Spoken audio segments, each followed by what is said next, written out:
데이터라고 하면 보통 뭐가 떠오르세요? 아마 숫자나 통계, 그래프 이런 것들이겠죠? 근데요, 때로는 가장 강력한 데이터가 숫자가 아니라 바로 이야기일 수 있다는 생각 혹시 해보셨나요?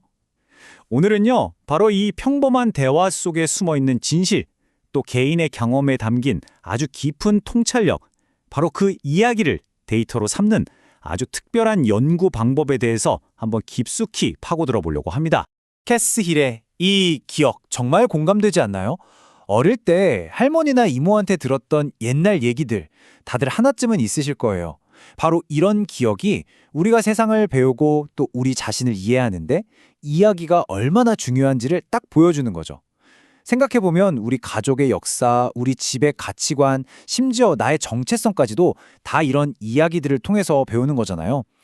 자, 그렇다면 이 엄청난 이야기의 힘을 과연 연구에는 어떻게 활용할 수 있을까요? 네, 이런 개인적인 경험이 그냥 따뜻한 추억으로만 끝나는 게 아닙니다. 이게 사회복지 현장부터 아주 깊이 있는 학술 연구에 이르기까지 이 이야기라는 게 세상을 이해하는 정말 강력한 도구가 되거든요. 도대체 그 힘의 본질이 뭘까요? 사실 이야기를 듣고 말하는 건 거의 인간의 본능 같은 거잖아요. 바로 이 본능이야말로 복잡하고 어려운 사회 문제를 이해하는데 아주 강력한 도구가 될 수 있다는 겁니다. 왜냐하면요, 한 사람의 이야기는 그 사람이 속한 사회적인 맥락이나 어떤 구조 같은 것들을 다른 누구도 아닌 바로 그 사람 자신의 목소리로 설명해주는 가장 효과적인 방법이기 때문이죠. 자, 그런데 여기서 딱 큰 어려움에 부딪힙니다. 인간의 경험이나 감정, 기억처럼 눈에 보이지도 않고 또 숫자로 표현할 수도 없는 것들 있잖아요. 이런 걸 대체 어떻게 학문적으로 연구할 수 있을까요? 올바른 방법, 즉 그 방법론을 찾는 것부터가 정말 큰 도전인 거죠. 이게 바로 소위 질적 연구를 하는 사람들이 항상 마주하는 핵심적인 질문입니다. 사람들의 그 생생한 경험, 그 풍부함과 복잡성을 어떻게 하면 있는 그대로 왜곡 없이 포착할 수 있을까 하는 거죠. 특히 이제 막 연구를 시작한 분들한테는 이 수많은 방법론 중에서 내 연구에 딱 맞는 걸 고르는 게 정말 어렵고 막막한 문제일 수밖에 없어요. 자, 연구 방법을 아주 크게 두 가지로 나눠볼 수 있어요. 우리가 흔히 아는 전통적인 양적 연구는 무엇이 얼마나 많이 일어났는지를 숫자로 딱 보여주는 데 집중하죠. 반면에 오늘 우리가 다룰 이 서사 연구는 왜 그리고 어떻게 그런 일이 벌어졌는지 그 과정과 맥락에 훨씬 더 집중합니다.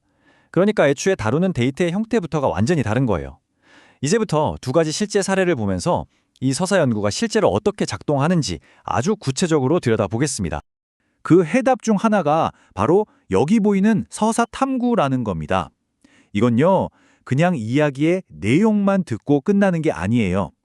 그 이야기가 어떤 단어로, 어떤 순서와 구조로, 다시 말해 어떻게 말해졌는지를 분석하는 거죠. 그렇게 해서 그 말 뒤에 숨겨진 진짜 의미까지 파고드는 아주 깊이 있는 방법론입니다. 자, 첫 번째 사례로 사회복지사였던 캐스 힐의 이야기를 만나보겠습니다.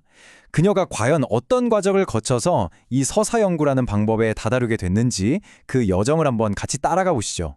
캐스의 여정을 보면 서사 연구의 본질이 뭔지 그대로 드러납니다. 어릴 때 이모의 이야기를 들으면서 배웠던 그 공감의 힘이 나중에는 사회복지 현장에서 사람들의 삶을 이해하는 중요한 도구가 됐고요. 마침내 자신의 개인적인 경험과 직업적인 경험에 딱 들어맞는 공식적인 연구 방법론으로까지 이어진 거죠. 그러니까 이건 그냥 책상에서 나온 이론이 아니라 실제 삶에서 길어올린 방법론이라고 할 수 있겠습니다. 하지만 아시지 않아요? 현실은 이론처럼 그렇게 깔끔하지가 않죠. 캐스가 정말 큰 기대를 하고 진행했던 첫 번째 인터뷰가 생각지도 못한 벽에 부딪혔어요.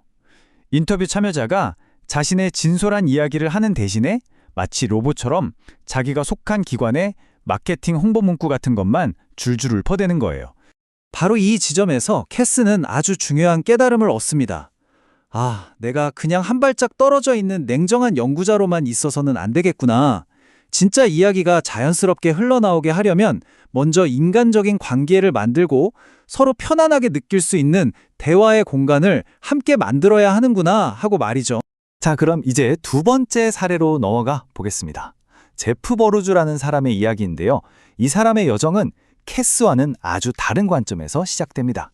원래 군인이자 교도관이었던 제프는 세상을 아주 단순하게 선과 악이라는 흑백 논리로 봤어요. 범죄자는 나쁜 사람, 나는 좋은 사람. 딱 이렇게요. 그런데 교도소에서 수감자들의 이야기를 계속 듣다 보니까 그 확고했던 세계관이 막 흔들리기 시작하는 거예요. 왜냐하면 그들의 이야기 속에 놀라울 정도로 비슷한 패턴의 불행한 사건들이 계속 등장했거든요. 아, 이게 선과 악으로 딱 잘라 말할 수 있는 간단한 문제가 아니구나라는 걸 깨닫게 된 거죠. 그래서 그의 연구는 좀 더 구체적인 방향으로 나아갑니다. 여성에 대한 폭력 전과가 없는 남성 수감자들의 이야기를 분석해서 이들이 여성에 대한 폭력을 어떻게 생각하는지 그 태도를 이해하려고 한 거죠. 그리고 이 연구에서 가장 충격적이었던 사례 중 하나가 바로 루크라는 수감자의 이야기였습니다. 루크는 바로 이 말로 자기 이야기를 시작합니다. 들어보세요. 사람들을 해치는 것에 대한 제 생각은 바뀌었지만 강간이라는 범죄에 대해서는 아닙니다. 저는 여전히 그게 역겹다고 생각해요. 이 한 문장 안에 벌써 모순과 복잡성이 다 들어있죠. 이게 바로 그가 저지른 끔찍한 폭력 범죄에 대한 아주 복잡한 자기 정당화의 시작이었습니다. 아니 근데 이야기처럼 이렇게 자유로운 형식을 어떻게 체계적으로 분석할 수 있을까요? 그냥 듣고 아 그랬구나 하고 끝나는 게 아니잖아요. 제프는 여기서 라보프의 모델이라는 아주 강력한 분석 도구를 사용합니다. 이 모델의 핵심은 모든 개인적인 이야기에는 어떤 보편적인 구조가 있다는 전제에서 출발해요. 그래서 이야기를 요약, 배경, 사건, 평가, 결말 같은 기능적인 부분들로 쫙 분해해서 그 뼈대를 분석하는 겁니다. 자, 이걸 통해서 그냥 한 개인의 넋두리처럼 보였던 이야기가 어떻게 분석 가능한 데이터로 변하는지 한번 보세요. 이 모델을 루크의 이야기에 한번 적용시켜 볼게요.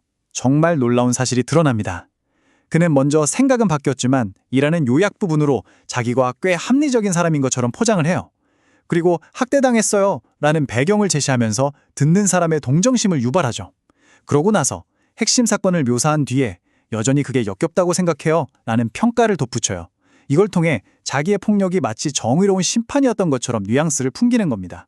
그리고 마침내 그 모든 서사를 발판 삼아서 나는 그 남자의 거시기를 잘라버렸어요 라는 충격적인 결말을 정당화하는 거죠.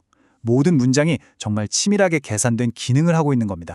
이렇게 이야기의 뼈대를 하나하나 뜯어보니까 그냥 내용만 요약해서는 절대로 알 수 없었던 사실이 드러난 겁니다. 바로 루크가 자신의 그 끔찍한 범죄를 정당화하기 위해서 인종 문제나 아동학대 같은 아주 민감한 주제들을 마치 당연한 사실인 것처럼 교묘하게 자기 이야기 속에 슬쩍 끼워 넣었다는 거죠.